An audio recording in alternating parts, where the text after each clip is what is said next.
Good evening, my beloved Africans, both home and abroad. This is the People's Talk Show. The People's Talk Show is a part and parcel of the People's News Africa. And the People's News Africa is that platform that brings you information relative to the growth and development of Africa. We like to wish you a happy and prosperous new year as we enter a 2021. Today, we have come your way with a very interesting topic. I'm quite sure that we are all familiar with the wave of debate now or the wave of development across the continent, specifically as it relates to um, new development in the area of this particular COVID-19 that has been negatively impacting our global society. Um, just to give you a little background of where we have come from in 2021, we've all witnessed how our global society has been impacted by one of the deadliest health crises in this contemporary or in our modern society. And basically, that has to do with COVID-19. And that has taken the lives of half a million people and has also infected more than millions plus people across our global society. Everyone across our countries have worked hard to ensure that we find solution to mitigating the threats that has been posed upon our society by COVID-19. We have witnessed how that impacted significantly our economy, how that brought the work or the labor sector on its knees. We saw how people lose their job. We've seen how it restricted our movement and we have to reorientate ourselves and got adjusted to a new start of life that affected our normal way of living. So it became a problem that was not normal for the effective functioning of our society. What do we do as a people? We have gone beyond bounds. Institutions, policymakers, our different respective government have invested so much money into finding different ways to find solution for COVID-19 by looking into the areas of vaccine and looking into different kinds of medication. Some are proving to work, some are still undergoing some clinical trial procedures and all of that. And of late, we have seen from news that um, there is this latest development in the US by the US Drugs Agency and that of what has been unfolding in Europe.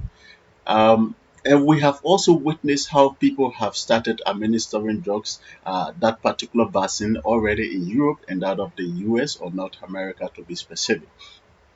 So the question now is, should Africa accept this particular vaccine?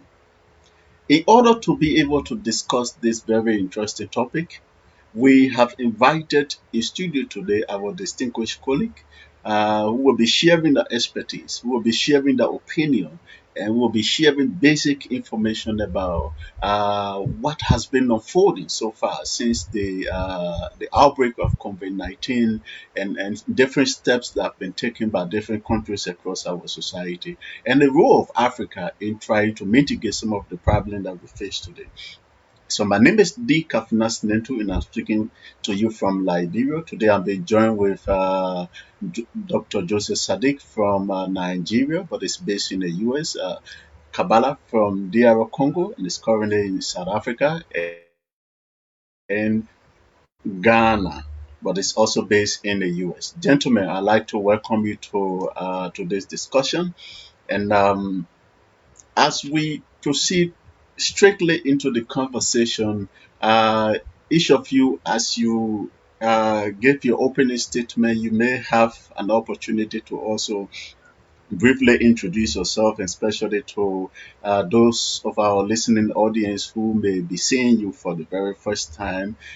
Just let them know what you do, who you are, and all of those kinds of stuff. So I just like to begin with with Kujo, with this latest development in the area of science that is now about to combat this COVID-19, do you think is a welcoming news for Africa? That's a great question. Thank you very much, my brother, and thank you to all the panelists, and thank you to all our brothers and sisters that are watching both in the continent and in the diaspora. I think it's a great question because science has dealt greatly with humanity in such a way that it has improved our lives and it has sort of give us some sort of longevity. You know, it is great. The news is great. I understand the opportunities that is um, attached to it and that can emanate from the vaccine. But I have my own reservations based on the history of vaccination in the continent and in some of the countries in Africa because of what we have had to endure based on vaccine. I have my own reservation. And my reservation also emanated from the fact that how fast this vaccination came across. Because as you can see, both in UK, United States, what they did was emergency use of the vaccination.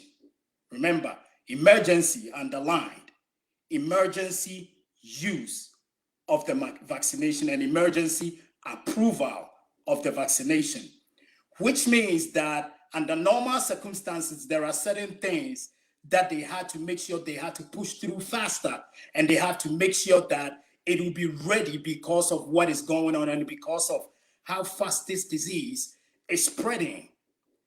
But like I said, when it comes to me and the continent of Africa and what we had to endure when it comes to vaccination, I don't see this as a great news for Africa.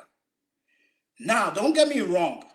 What I would have loved for us to first of all do is just make sure we have our own study of what that vaccine is about, the pros and cons, the do's and don'ts, and maybe we can at least decide whether we're going to use it or not. I don't want us to jump on it because it is coming from United States, it is coming from Europe, without doing our due diligence of the whole situation of the vaccine. Now, I'm saying this because there are a whole lot of circumstances that WHO and all the other organizations, UNICEF and all the other organizations, pushed a whole lot of vaccinations on the African continent to help us mitigate certain diseases that ended up hurting us. Okay? So at the end of the day, I don't want us to lose sight of those facts and those history of that circumstances. We can all remember 1987 smallpox vaccine. Smallpox vaccine was introduced in Africa, WHO. But later on, we realized that it has AIDS virus in them, smallpox, to eliminate and mitigate smallpox. Recently, we all know what happened with respect to Sudan, with respect to Nigeria, with respect to Guinea, where some of these vaccines pushed by WHO for polio started giving our children polio. All right? Some French doctors went to Africa and then vaccinated some high school students. And at the end of the day, 2 died. And then hours later, a lot of them started complaining of severe stomach ache. And we also know that there were doctors in the WHO that were trying to use Africa as guinea pigs for the trial of the COVID-19 vaccine. So amidst all these scenarios that I'm talking about, if any African country turn their blind eye to this and not do their diligence and push these medicines in their countrymen and women, that is a very, very big mistake. I think we have to do our due diligence. I think we have to understand that, hey, even though they mean good, we cannot trust that. We have to do our own study on it. Recently, UK said, you know what? Instead of giving the first shot and then waiting 3 to 4 weeks to give the second shot, we are going to wait 12 weeks so that we can immunize a whole lot of people. But what did United States say? They say we are not going to do that because we have not studied that. Do you see what I'm talking about? If we haven't studied it, don't use it. Don't give it to our people. Don't bring it to our continent. And it all depends on our leaders. Let us do our due diligence and then make sure it is going to work good in our favor. Nobody knows the ripple effect of what is going to come after this vaccination, what is going to come next. Nobody knows. And I'm telling you this. I'm not telling you this because I'm just a mere commentator on this program. I have a degree in nursing and I also have a degree in marketing. Two different spectrum. I know what I'm talking about. You do not want to just embark on this journey without doing your due diligence. Exactly what America said. We are not going to wait 12 weeks like UK is doing because we did not do a study on that. But if we do a study on that, we will do it. We have no data that tells us that the vaccine will be effective if we spread it that long. So we are not going to do that. That is what I'm saying to all African countries and the continent and our leaders. Let us do our due diligence and then we can make a decision on that. Thank you. Thank you so much, Kujo. We should perform due diligence to ascertain the efficiency, the safety, and the efficacy of this particular vaccine. Thank you.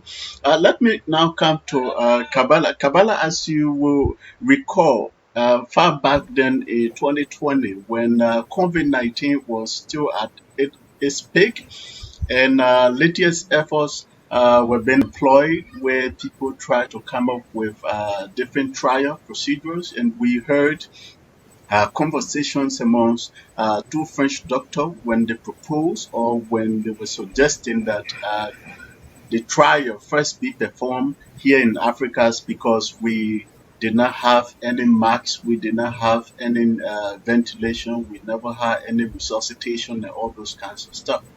Now that the vaccine is ready and being administered in parts of Europe and that of America, now Africa is one of those places where there is most concentration. And Kujo rightly mentioned and talk about the safety issue that is a question here.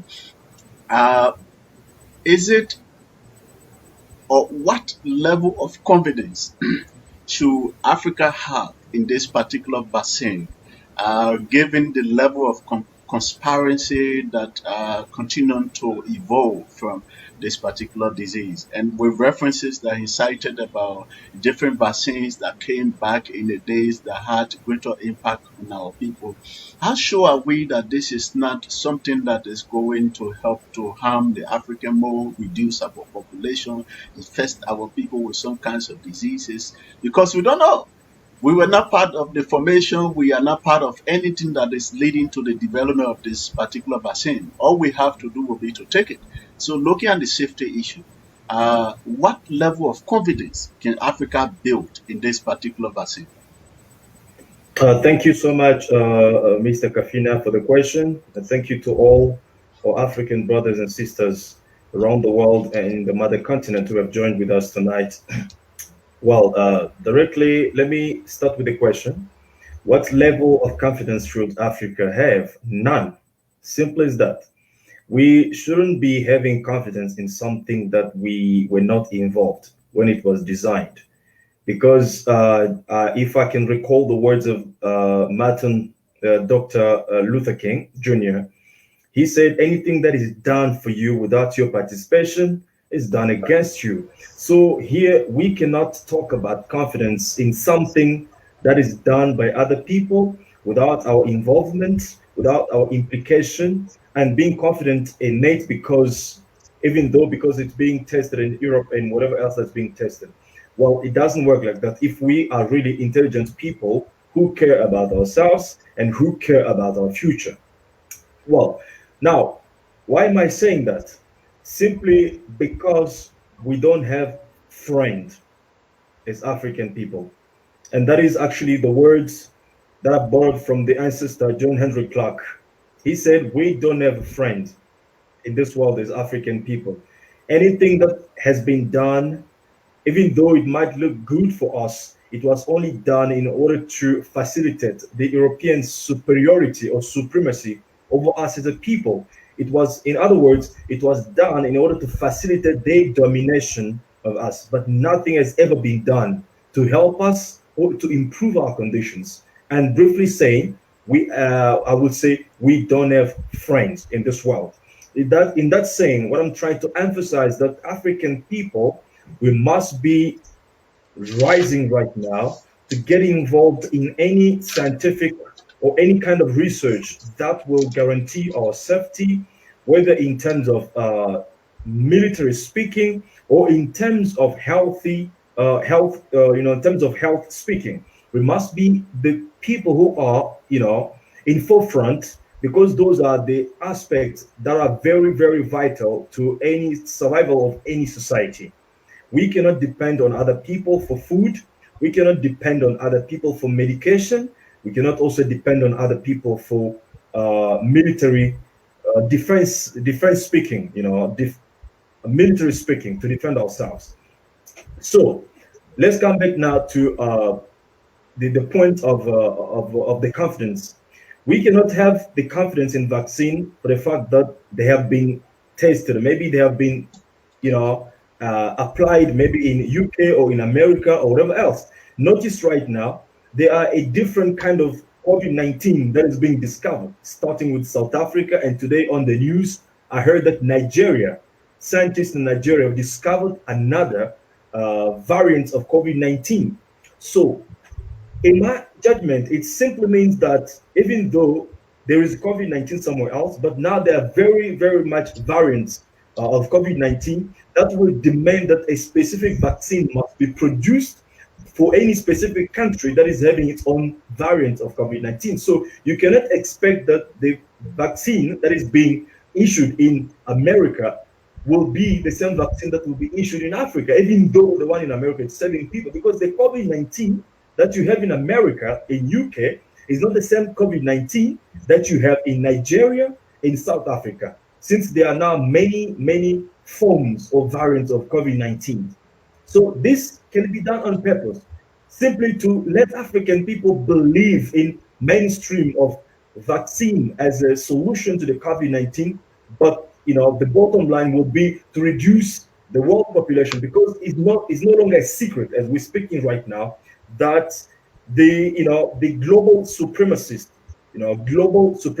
aka white supremacists, are struggling by all means to reduce the global population, and the most population that is being targeted is the African population. I can recall the French president Nicolas Sarkozy in 2015 at one of these universities in France, saying that by 2035 Nigeria will have more population than the United States of America, and that is unacceptable. How can somebody, a folk in France, make that kind of declaration? What is African population, Nigerian population has to do with France? There's another one, Jean-Marie Lolin, who is a French, I think, is a French official in charge of I think, international security or environmental stuff like that. He said African demographic development is a threat to the Western civilization and Western culture. So they must find a way, according to his words, we must find a way to control the African population growth. Well, but let's try to analyze this in a very simple words. China is 1.4 billion people, but the territory of China, it's only 10 million, if I'm not mistaken, 10 million square kilometers. India is 1.3 million population, 1.3 billion rather, the same population as Africa, but India is only 3 million square kilometers of land. What about Africa? Africa is 30 million square kilometers. Do you see the difference? 30 million square kilometers, and the population of Africa is 1.3 billion. Why is the population of Africa being a threat to the European people? So that's where the problem has to begin. So I'm going to join my brother Kujo to say that African people, starting from our leaders, must be very, very careful. We don't have, we don't have reason whatsoever to have any kind of confidence in vaccines that are being done by other people, aliens, by the people who, first of all, have no interest whatsoever in African safety. They're only interested in exploitation and domination of African people. And in most cases, from the history, they've made vaccines that have created death of many people in Africa. We know what happened in Kenya. We know what happened in Nigeria. All these Bill Gates funded vaccines that have created, struggles, disease, or other form of disease, even killed some people over there. So we must be very careful in talking about confidence about those vaccines. In my judgment, without really being shameless about whatever, I think Africans shouldn't go for those alien vaccines. We must rely on our traditional ways that we always used in order to heal ourselves. And in that case, I think we must always investigate the Madagascar products. Thank you very much. Thank you so much, Kujo. There are some very, Kabbalah, there are some very interesting issues that you've just raised, and I wish to come back to most of the key points that you stressed in our second segment. But now let me come quickly to Dr. Sadiq.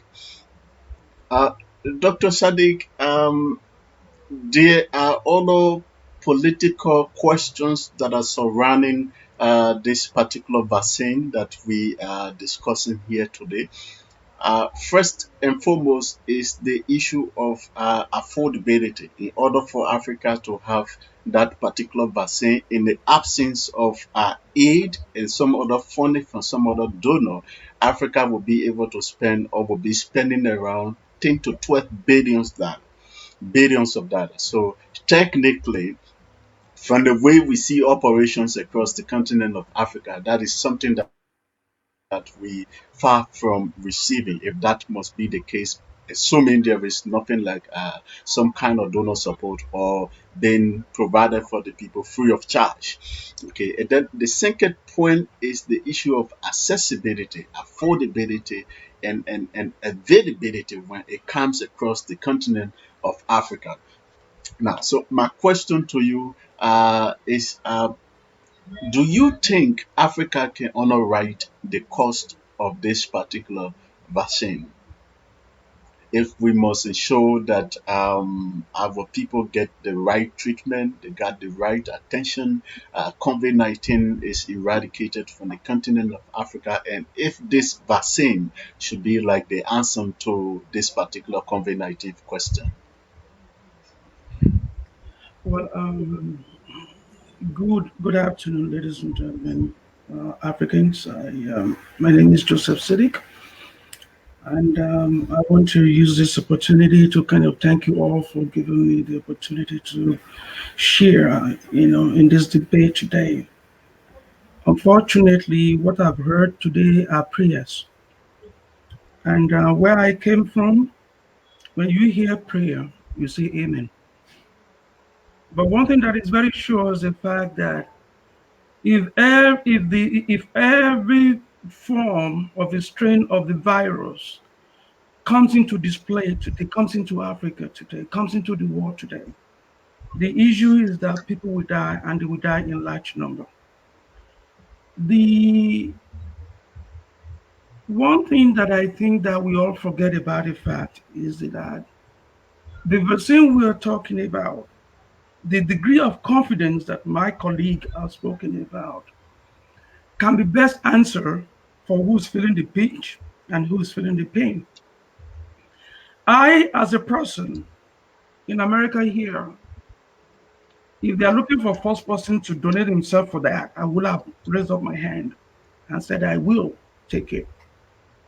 Because I'm a different person, because I have a different perspective about this. and because I'm in America. But if I were to be sitting where Kafina is sitting down or where Kabbalah is sitting, probably I will have a different story to tell our people. Affordability of medicine is not the question. Accessibility of aid for Africans is not the question. The first thing I want to ask myself, or that I want to ask us first, is that this particular medicine, this particular Pfizer's vaccine was developed by a Black woman, an African, not an African American, an African woman who is working in Pfizer. She develops it, and the company took it from there. Yes, there have been stories about this new world order. There have been stories about this power to be the elimination, the cutting down of the populations and all those kind of stuff. This word has been going on for a very long time. I've heard it. Every one of us here have heard it. How true it is, I don't know. But do I know that? Do I believe there are bad people? Yes, there are bad people. But at this point in time in our life, if Africans are still putting their hopes, their survivability onto the hands of other people, it's quite disheartening for me as an individual, because we are here sitting down. We are here talking about some drugs a country has made, a company overseas have made. Africa is the home of medicine. If I take you people back into what happened in Egypt back in the day when medicine was medicine, there are locusts, there are epidemic that have been falling the people. There are a lot of epidemics that are falling the people, and what happened? The people, Africans, they kill themselves. Now, we've heard about what they said they discovered in Madagascar. We've heard about what they said the Nigerians are making, the South Africans are making, the Africans are making. The efficacies of all these drugs were not proved, but nobody talked about it. Nobody ever heard about those things anymore. Rather, they stayed and expecting the medicine to come from the faraway land, thinking that if it comes in, and that is when we start healing ourselves. Again, I don't know what is wrong. I don't know who caused Africa. I don't understand why today we're sitting down here, we are talking about a vaccine that is coming from Western world, when we in Africa has every means. Before the advent of this white man, a Black man has been healing himself. Why do we every time when things come up, we sit down, expect other person to do it for you, and you think they are doing it in your own interest? Listen, this is something that I do understand about medicine. I'm not a medical doctor, but this is something that I do understand about medicine. Even the Tylenol, look at Tylenol, we call it Panadol in Africa or something like that, is not going to be, it's not going to be as active, or it's not going to be as effective on two different people the same way. The reactions of all these things in two people differs. And most of all these drugs we are talking about were made using probably a white man as example when they are making it, or they use a Black man when they were making it. So it's extremely, and in this country, they've understood the fact that when you say somebody should take a chemo because of cancer, they realize that the effect on both Black and white are different. Because of what? Because of our body dynamics. This thing is extremely different, but we are not looking at that. Even within the Blacks, the same drug does not work the same way. The same drug does not work the same way. But what is happening today is that we are talking about vaccine that the country that made it is not sure about. Kojo said something. He said they rushed it out. I too believe that anything that is rushed out must be rushed back in. Because of what? We are all afraid at this very point in time that we must do something. And let me tell you one thing. The pharmaceutical companies are not running for the high efficacies of what they are doing, but who is the first person in the market and who capitalizes on the money in the market? This is political. This is economical. We need to look at it from this very point of view. Now, Kabbalah was talking about different strains of that is what is coming in. Whether we have 1 million strains that is coming in, they all mutate from one particular strain that we all know about. What has Africa done about that first phase of the strain that came out?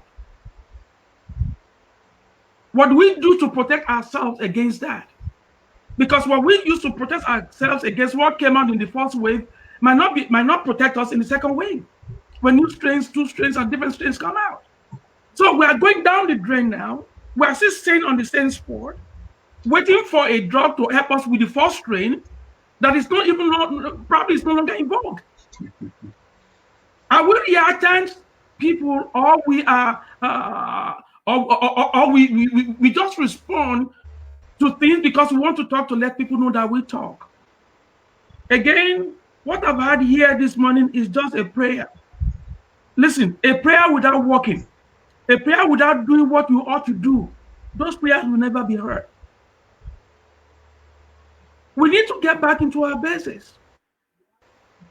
We have intelligent people. Everybody who's on this podium here right now as we're talking, they are graduates. Imagine how many graduates we have. Lumumba was saying the other time we have many engineers, but it's the Chinese that is repairing our roads. Where are our medical scientists? They're looking for contracts all over the place. And we spend so much money to develop them, but it's of no practical use. So the attitude that I do have about this, and I'm tired of it. I don't want to stay in America and just believe that I do not have a say, even though what is going on in Africa. Kojo said it. I don't like it. And I thank God that today we are all well. My family, nobody has it. In my immediate family, nobody's, and I know Kojo too, I'm just using as an example as what we are here. But imagine something happened that somebody contacted it, and they come in to tell you as a sick person that this is the drug. Are you going to say what is the level of confidence before you take that drug? You're not going to ask for the level of confidence. You are going to look for a cure. Wherever it came from, you don't care. But the issue is that we need to get back to the basics. I'm talking about Africa. If we do not have any, if you don't have any opportunity to develop our drugs to the level that we want before another one comes out, then what stops us from taking the vaccine from Pfizer, taking vaccine from other people, and do what we call a critical analysis on them? You should know what comport these things. No matter what they said, or no matter what anybody is saying, you can bring a drug down, you can break it down into its molecular levels, you can break it down into its substance, and you can know what are the compositions. You can do that. Anybody can do that. Why are we not doing that? Then and see whether it's actually it's going to work. If it's not going to work, then we know what our confidence level is on that particular vaccination or that particular drug. So the attitude that you must not come to Africa at this very point in time, I would say no, because number one, a beggar has no choice, a sick man has no choice. Whatever we are saying here is somebody that is sick in Africa and he knows that this drug is coming from his enemy, and they said he can work. He will use it because he has no choice. We're putting ourselves in a position where we don't have any choice. So we need to go back to the basics I've said, and I hope that the Lord help us. Thank you. Okay, Dr. Sadi, thank you so much for your contribution. And now let me quickly inform our listening audience that this is the People's Talk Show. The People's Talk Show is a part and parcel of the People's News Africa. It is that platform where we discuss issues like this. It's that platform where we generate ideas around what we can do to make Africa a better society of our dream. Remember, like I always say, there is no angel that is coming from heaven. There is no one that is coming from abroad that is going to transform Africa and make it better for us other than we Africans ourselves. So this is a better platform where we discuss ideas, where we talk about Africa and issues affecting our continent and what we can do to help mitigate some of the challenges that we have. So platform like this, we always appreciate it and consider it an opportunity and a privilege to be joined with you as we discuss this issue. And we hardly reference your contribution. We thank you all, those that are sending in their comments, and even those that are watching. We hardly appreciate you being with us today in this very important conversation. My name is D. Kafinas Nentu. I'm speaking to you from Liberia. And I've been joined by Kujo from Ghana, Kabbalah from DR Congo, and Dr. Joseph Sadiq from Nigeria. Gentlemen, let me once again welcome you to the second segment of our conversation. Um, Now, let's try to have time to ascertain the role of Africa in this particular development as far as the debate is concerned. Going far back to when everyone was on their feet trying to find ways by which we can mitigate this particular COVID-19, there were a lot of development coming across the continent of Africa. But in my own opinion, I think Africa did not get the amount of support either from Africans themselves or from those who we call our international partner or whatever the case may be.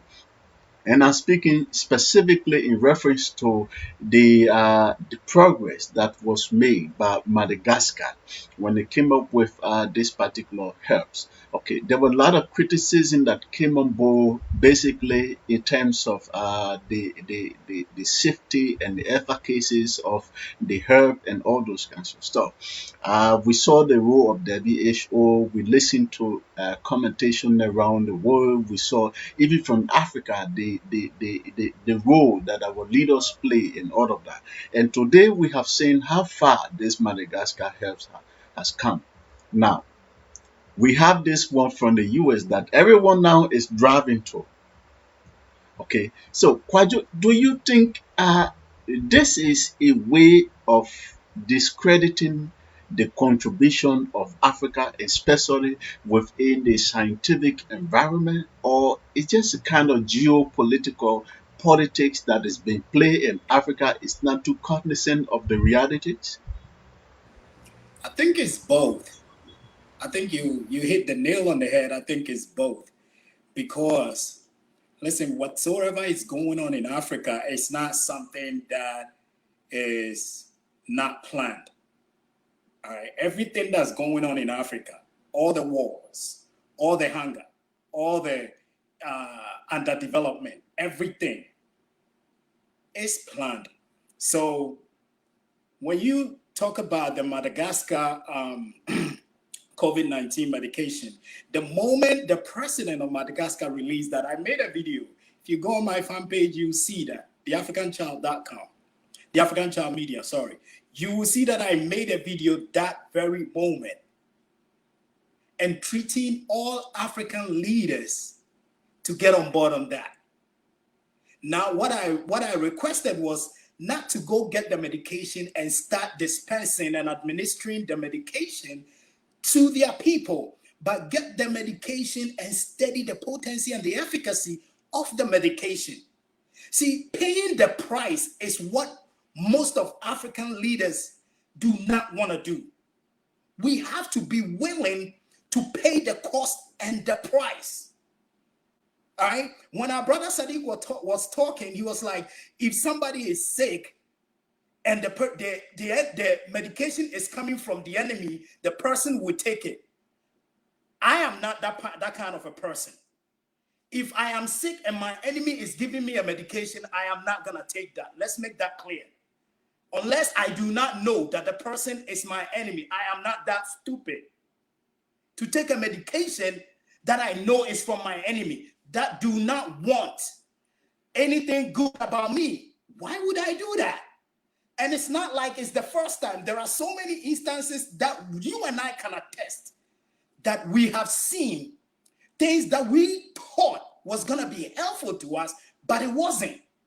So at the end of the day, we have to understand, what did WHO do?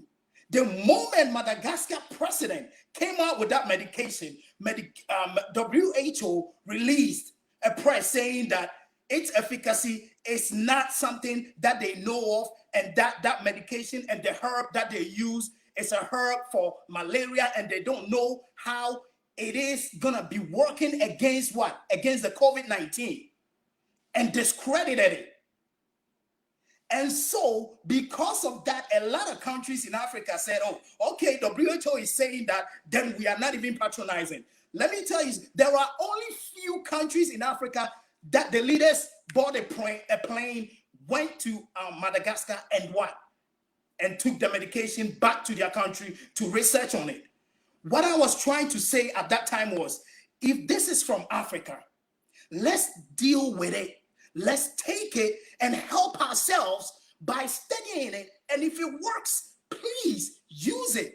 Don't wait for somebody to come in and say that, hey, I found a medication and it's from Europe, it's from United States, and because it is from there, we don't even do our due diligence as we supposed to.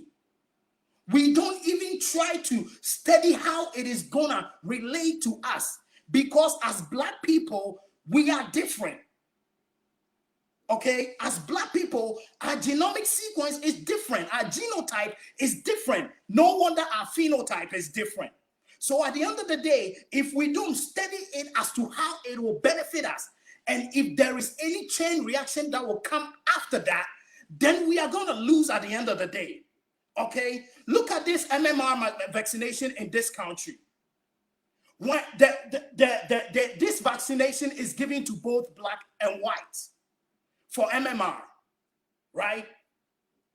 And let me tell you something. Black people that receive that medication has more than 300% increase in developing autism. Black people, Black children that receive that medication has more than 300% chance of developing autism. It is not, compared to whites, I'm saying. So if you're a Black person and there is a medication and you do not do your due diligence and take it, because what? Because it is what? It is from somebody? Because you are sick? Because what? What would it benefit you? You want to just step out blind because you don't have no resources? We do have resources. All we have to do is do our due diligence. All right? I always make this example. A friend of mine called me and was like, why do you always make this example? Because it is what is happening. All right? When everything went down in Kenya with respect to that vaccination, the Diocese of the Catholic doctors took the medication, all right, the tetanus medication, took it to South Africa, and then studied that medication independently, and then they realized that that medication has an antibody for abortion, for the GHC protein that helps the fetus to develop. So at the end of the day, if we don't do our due diligence, who are we kidding? Who are we kidding? We have to be willing to pay the price. Listen, when the Spanish flu hit United States, a lot of people died, more than the COVID-19. But what happened? They were able to find the medication for that after a lot of people have died.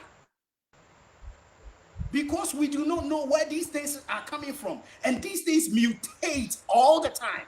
Like you rightly put it, there are different strands in what? In South Africa and in different countries, UK, and here in the United States. So if we do not do what we need to do and sit back and say that because we don't have answers, we have to agree to what is being brought to us blindly in the UK or the United States, then we are doomed. Then we are not gonna go anywhere. So my brothers and sisters who are listening to me from the continent, Ghana, wherever you are on the African continent, cry to your leaders, call them, cry to them to do what they need to do to protect you. Do not blindly take the medication. It is not an insult for whoever brought it to you. No, you are telling them that thank you, but I'm going to do my research. I'm going to do what I need to do to make sure that my people are protected, to make sure that it is indeed good for us. Okay, okay. And go Uh, ahead. uh, yeah, Kujo, I just want to hold you there for a minute. And now with the issue of the education and awareness, communication of this particular information around this particular COVID-19 vaccine is something that we need to talk about before the end of this particular conversation. So I will come back to you again and gather your view on that better.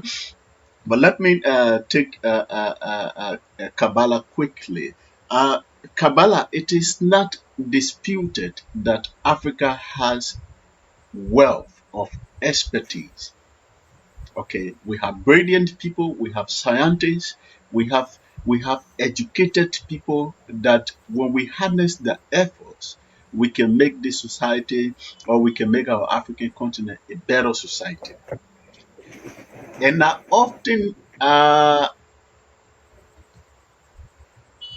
often careful sometimes with the way in which we engage conversation, especially if we try to cry all the wolf on imperialists and the Western society. Africa, we have 54 or 53 countries or so. That means we have about 54 or 53 presidents or prime ministers, whatever the nature of the governance system may be. Then, if you come down to the level of the parliament, you realize there is another bunch of leaders there. If you look in the judiciary, there is another group of leaders there. If you look across the civil society, there is also groups of leaders there. And then if you look across the different sectors, like the education or whatever the case may be, are we saying that with all these aspects and the expertise that these people have, we are that naive that we cannot realize the train Africa is taking, especially as it relates to geopolitics, that Africa cannot find her place, that we have compromised the integrity of our scientists, we have even undermined ourselves, that whatever progress an African country is making, we don't consider it something very significant as long as it's not from the West, like Dr. Sadiq was saying, as long as it's not from America or it's not from Europe. What exactly is wrong with Africa? And how can we change this course of, or this train that we are treading on every single time a day? Thank you so much, Mr. Kafina, for the question. I will directly answer your question in my words that I'm always repeating every time whenever I'm asked this kind of question. The reason why we seem to be not really taking the leadership in whatever matter that is concerning our safety is because African people, we have ambition, but we don't have the vision. Actually, let me put it in this way. African people, we have ambitions, not ambition, ambitions, but we don't have the vision. We have brilliant scientists as African people. We have scholars, very intelligent, very smart as African people.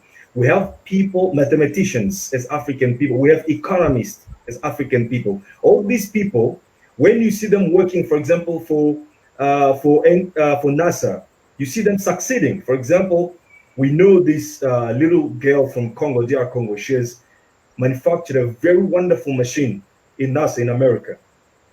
When you see them working like in WHO, you see them doing brilliantly wonderful. Wherever you see them working in NATO, you just see them like doing things that you cannot imagine. Let me give you a piece of information. The laptop that you're using right now, for me and you to communicate, within 9 certificates that have built this laptop, a black person, an African person, holds 6 certificates out of 9 certificates that build this laptop. So we have ambition, and our ambitions really help us to succeed whenever we are being in other people's institution. But the problem is that we don't have a vision of ourselves. Because the moment that Africans have a vision, they will think that, well, what can we do for ourselves as a people with our intelligence? How can we organize our intelligence, our skills, our expertise to build what I call the African global power base? Because that's the problem. That's what we're missing. We don't have any global representation as African people. We have people scattered all over the world looking for individual interests that have nothing to do with what can build the African global power base. And that is our disease. And that is a disease that has been created by the Berlin Conference 1885, 1880, 1884, 1885, and all the divisions that have been obviously injected in African people. That is our fundamental problem. We have ambitions to succeed, and indeed, when we are being part of other people's institutions, we succeed, we're doing well, but we don't have a vision to look at ourselves and to think about us distinctively in terms of what can be the future of African people in this world. In other words, we are every day crying for other people to let us in their houses. But in order to fix this, we must be able to build our own houses and to be proud of it. And most of us, when we don't even think about ourselves, we look at it as a unity, as a global, as global citizenship, which is a stupid citizenship, because there's a difference between unity and integration.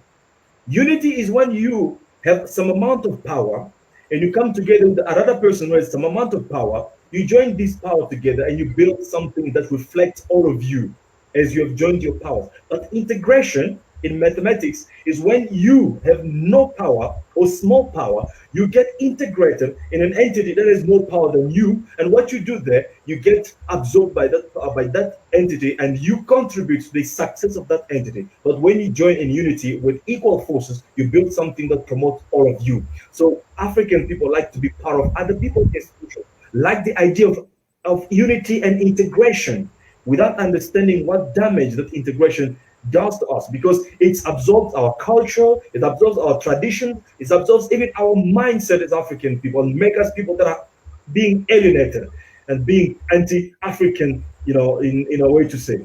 So what Africans should do, we must begin to think about the vision. What kind of vision do we have for this 21st century? And most importantly, what kind of vision do we have as we will be able to go out of this 21st century?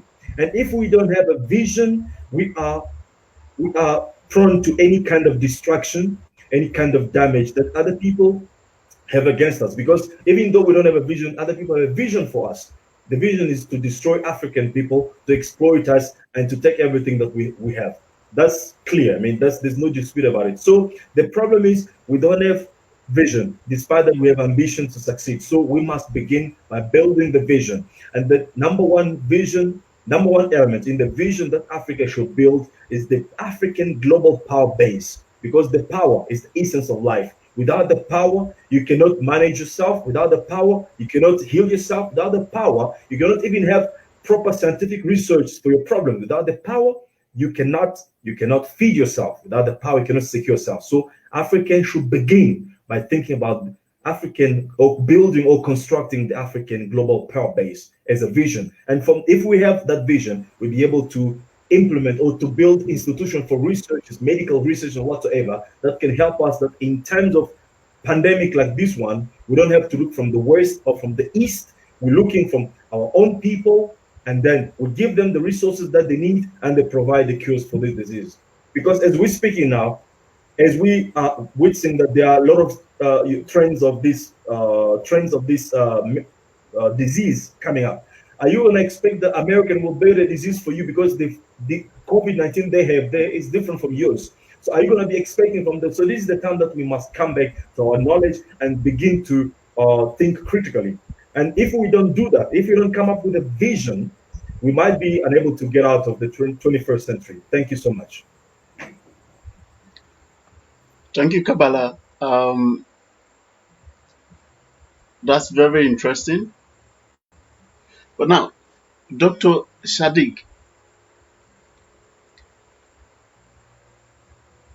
following Africa development discourse over the period, I'm quite sure you have followed the role of AU and you can identify clearly the right place that we can put AU, especially if it comes to fostering the interest of the African people. Is that the Uh, question? Okay. by May 2021, it is anticipated that Africa will start to receive this particular vaccine in question. And earlier on, you were talking about we cannot depend on other countries for everything, like for food and for medication and for whatever the case may be, as Africa is 100% dependent on countries for everything. What choice do we have not to resist this particular vaccine if they should come to Africa today? Thank you very much. Before I go to answer that question, let me clearly clarify something I said before. I think Kojo kind of got it a little bit wrong there. I didn't say take medicine from your enemy is a figurative of speech because we in Africa we believe the West is against us because whoever is against you is not your friend. But the unfortunate thing that everything in the West is in Africa today. The car you drive is from the West. The food you eat is from the West. And you said you're planning against us. You're planning against us. Kabbalah said something. He quoted Martin Luther King. He said, if you are not inclusive, if you are not inclusive, anybody that does anything behind you might very well not meant for you. If I didn't phrase it very well, but I'm just kind of taking and paraphrasing from there. We've all answered all these questions. Do a beggar has a choice? The answer is yes or no, depending on who you are asking. We put ourselves in this precarious situation and we're asking ourselves, should we take this? Or in what position should we find ourselves? My own problem is not about the strain of what we had last year going into, what we had last year. But if the vaccine that is on the market now deal with the strain that we had last year, and we're having diverse strain that is coming on, why are you going to buy an obsolete vaccine to cure what does not exist? You see, when we depend on people to decide for us, this is why we ask these questions, stupid questions we ask ourselves. At this very point in time, listen, we all make mistakes. We all made mistakes. Kabbalah said something, he said, why are we successful overseas? He narrated it. But I was expecting something from him to conclude, and I didn't get it. Why is there success in the West by the same group of people who perpetually fail in Africa? Why? That is something that I understood when I first came here. It's not that America is big, America is great. One thing I learned in America here is that they have the power of management. They can bring people together and manage them. And not just bring people together, they bring diverse people together and manage them under the same umbrella for a particular task, and they are successful. It's always so interesting to me when I sit back that this country is great because they can manage people to do something. They can see you and see your good. America will use 1 million to look for $1. America will use $1 million to look for $1. They don't care how you look as far as they see that there's something in you. Now, who calls the African government? We see all these things. And I made an example on this podium some time ago. Indians They are not going to reinvent the wheel. China, they are not going to reinvent the wheel. Why do we keep on reinventing the wheel? Why do you kind of keep on looking? What is the composition of tire? What concerns you about the composition of tires? What concerns you about the chemical composition of a tire when you know where you can just get the material, put them together, and keep on working and keep on doing whatever you are doing? Our brothers here have said it all. It's very difficult. It's very difficult because no matter how we enumerate, no matter how we dissect these questions, next year I can be sure that we come back, it will still be lingering there. Why? Because we are a society of dependent society onto other people. We are rich. That is what we have been. God don't want to say something. That why don't we go back to Madagascar?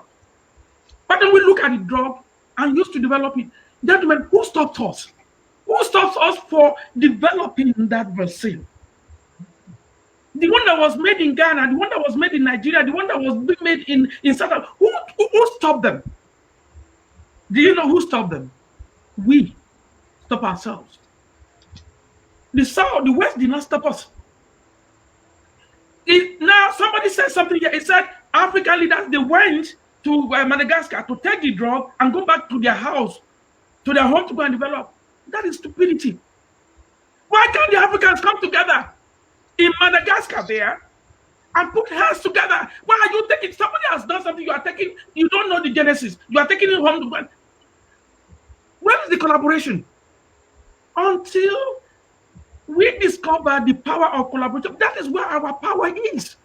Kabbalah talked about power.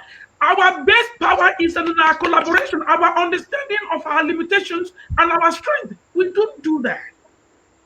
We don't do that. Every one of us are autonomous. It don't work like that. Everyone are big in our own little way. It's not like that. Until we come, we recognize that until we come together. That is what America did. This is the melting pot here in America. China, Asia, European, we all come together. And the real white man does not know anything. Kabbalah says something here. He said, out of the 9 certificates, he said Africans is having 6. They saw the future. They came together, bring these people together. The harness, real Americans, they don't have it. But they have something, the power of bringing people together to manage people. We have to get to that level. The issue about this verse, until we get ourselves together, we will still be answering yes to other people's prayers. We'll still be looking to the south, to the west, to help us out. So, about the fact about the accessibility, the affordability, listen, it doesn't forget about that. We are begging to get it. It's not about accessibility. There are many countries in Africa today who is writing, please, UN, help us. They are carrying calabash, beggar calabash. At this point in time, they are suffering. West is suffering. West, here, Europe is suffering. Which of them you think is the priority? African or Europe? European has made his drug. His own people are still, they are still at deficit on these drugs. And you think with your, and you don't even have money, by the way. You want to come and beg. You'll be the last child, even though it's going to work. But the one thing that is very important is you are always coming last. Dr. Sadiq. Okay, Dr. Sadiq, let me just hold you there quickly and just remind once again our beloved listening audience that this is the People's Talk Show. It's a part and parcel of the People's News Africa, and today we've been discussing whether or not Africa should accept this recent developed COVID-19 vaccination. Okay, so thank you so much for being a part of the conversation so far. This is the last and final segment of our conversation. And gentlemen, other than the 5 minutes usually that you enjoy, we have reduced it to 1 minute now because we have to, like the saying goes, every good thing should come to an end. We far past our time already, so let's just try to wrap it up. You have 1 minute each, please, to please give your closing or your parting comment, and I would like to spread that across the table in the form of a question. I will appreciate highly if you carefully answer the question within 1 minute, beginning first and foremost with Kujo. Now, Kujo, earlier on, I wanted to ask you about the role of education in trying to provide some, in trying to create a kind of knowledge-based society in addressing this particular issue. But I will throw that to Kabbalah since he stressed a point that relates directly to the area of education, and ask you about what you talked from the onset, looking into the area of due diligence. Okay, now what level of collaboration? Dr. Sadiq mentioned the issue of collaboration, cooperation, partnership. Can Africa build?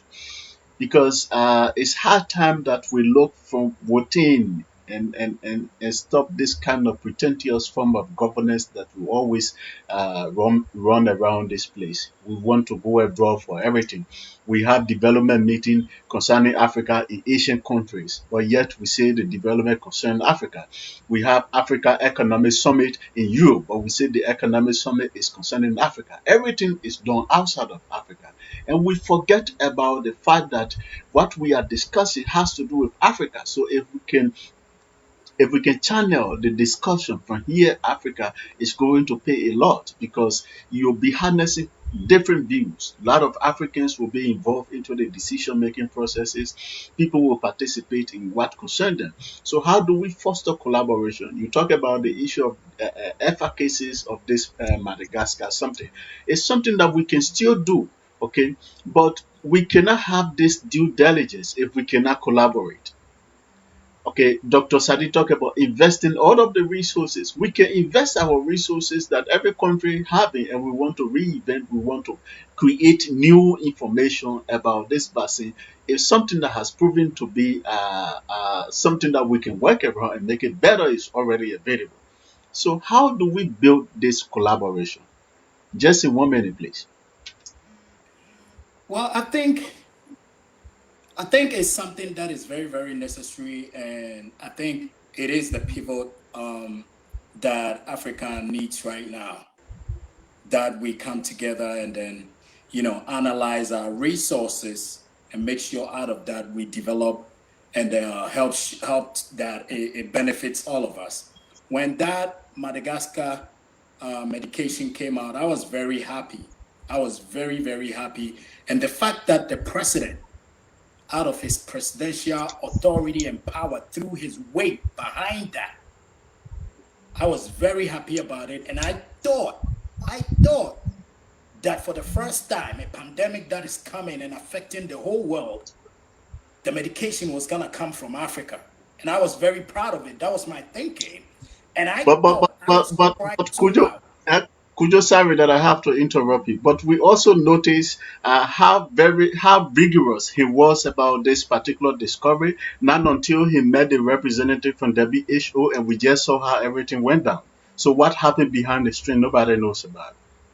Yeah, that's true. That's true. But like I say, and like you rightly put it with the collaboration, we shouldn't, even if, like I said, about 4 or 5 countries, I forgot the names, but I know for sure the 4 or 5 countries went to Madagascar and got the medication. And what I'm trying to say is, even if it was not up to the level of power, potency, or efficacy that we were expecting, that would have been a very nice place to begin with. All right, because initially we all saw that the death rate and the healing rate in Madagascar with respect to COVID-19 was very, very great. And the man was saying it is because of the medication. So if that is the case, then definitely we should have invested in that, come together, invested in that, whether individually or even coming together as Africa as a continent. What it is I think the main point is that we do not emphasize on paying the price. I always say that paying the price of any development. Paying the price is what? Investing. Dr. Sadi said America will spend $1 million to get $1. There are a whole lot of scientists that are right now investing in a way of cleaning our own waters, even to the extent that the water in our toilet, there is a system that they are developing to flush that water out so that right out of our toilet you can drink it. Now it is not out yet, but investment, hardcore money is being put in it. That is the price that I'm talking about. We have to be willing to pay the price and not give up. If we don't do that, it's research and development. If we don't do that, we don't commit to that, we can never come out with anything new. That's Okay. the point. Okay. Let me just hold you there quickly and come to Kabbalah. Now, Kabbalah in 1 minute. Knowledge management, like Dr. Sadiq said, is something very crucial. Okay, and we have understood over the period of time how the minds of Africans have been decolonized. How can we use our education system to decolonize the minds of Africans? In 1 minute, please. All right. Thank you very much, Mr. Kafina. What I want to say is that you cannot organize people within the society in any respect without firstly building a political system that will help you to organize the efforts or the skills of those people. So we're talking about African people to come and to collaborate, but there's not yet a political institution properly defined through which Africans can collaborate in order to bring solutions that will cover African reality. When I talk about collaboration, I don't mean African leaders. These are I call them the people who belong into a club of, it's a circus, to be properly put it, the circus where these people go and to do what people do in circus, to entertain people, and they keep us suffering peacefully. But when we talk about collaboration, we must mean collaboration of the people at the grassroots. Those are the people who know the reality, and those are the people who should be collaborating and developing things that they need from the problems that they are facing from the grassroots. And for that collaboration to happen, there must be a political system that allows the people in Africa can come together and join efforts and collaborate and obviously develop solutions to their problems.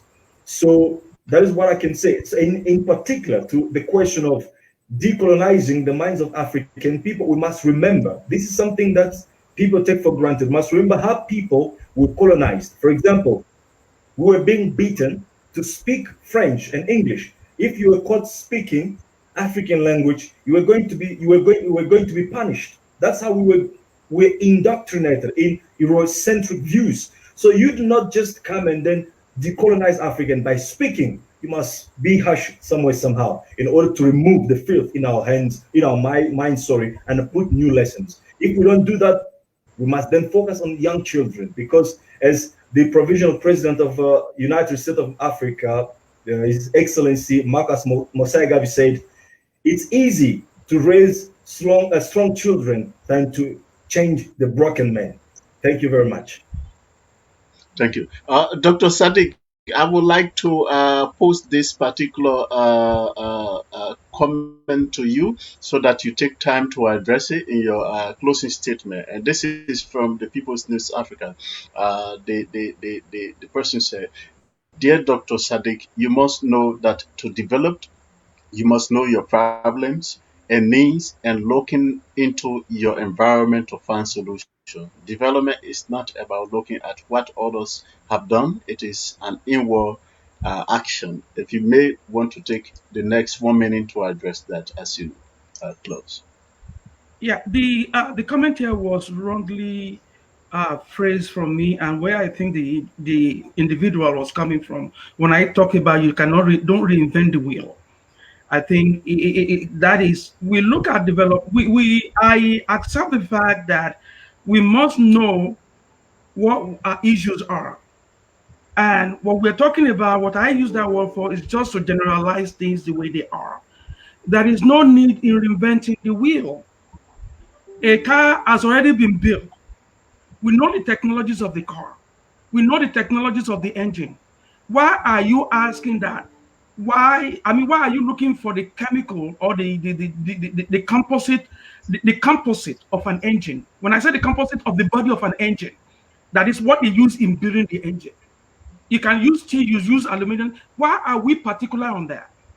We can go straight and take our iron ore, put it and mold out the engine the engine shape, and put in all those parts and start an engine. We don't have to start looking at is it sodium, another chloride, or we don't have to go through that way. That is exactly what I'm trying to come across. But having said that, what Kojo and Kabbalah said are extremely very important. Yeah, very, very, very important. And I think at this very point in our time in Africa, we have laid blame on the West and at the same time doing nothing about it. We've laid blame on the West every time, everywhere, in every sphere, and we've done nothing about it. It is time that we start looking back at ourselves at in-house. What do we have? You see, the issue in Africa today is a devil's alternative. Whichever way you like it, people will die. And it's not about people dying, like somebody said here, but how do we mitigate it? How do we mitigate something and start going into the future? The Americans, the Western, the Europeans, they are going into the future. We are still stagnant into the past. They will have gone, this vaccine, this economy we are talking about, they are dealing with strain 20. I'm giving it as an hypothetical. They are dealing with strain 20. We are still looking for somebody. I mean, we're still looking for a way to cure our strain 1. It's not going to happen. We are not reactive. We must be proactive people until we believe in the proactivism of our future, of where we're going. We are not going to get there. Kabbalah says something. We have people, we're intelligent people. Politically, let's look at what happens to Pfizer and other companies. They are in different parts of the world, but politically, they come in together through different countries to collaborate. Africa is just, for me, Africa is just a single nation, the way I look at it. We can come together, look at what we have, and let's go from there. Whether we go or we depend on other people, people will still die. It's not about the people dying, but where we will be tomorrow. Where are we going to be tomorrow that we all can come back and look back and say, yes, this is a milestone. How are we going to measure our milestone? There is no way when we're dependent. Thank you. Okay, thank you, gentlemen. Thank you, Dr. Sadiq. Thank you, Kabbalah, and thank you, Kujo, for your very important contribution for making today's show a very successful one. And to our listening audience, I also want to thank you for being a part of the conversation. Thanks to all those who have sent in their comment, and your views have been appreciated. We highly appreciate it.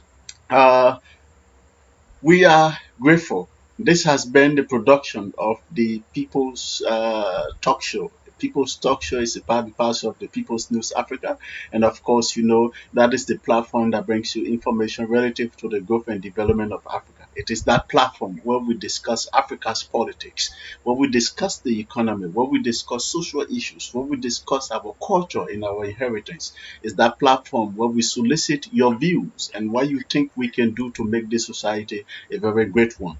Thank you for being part of the conversation that centered around whether or not Africa should accept this COVID-19 vaccine that has been developed and what role Africa can play in shaping her own destiny other than relying on other countries to make Africa what we want it to be. So thank you for making this conversation a very successful one. The next time we come your way again will be on next week, Saturday, when we shall be coming to you with a very interesting topic. And we look forward to having a very engaging conversation with you. Thank you so much. and we wish you all the best. Those who may have just joined us, we first of all bid you a happy and prosperous new year, and we say, may the Lord grant you all of your heart desire, and bye bye.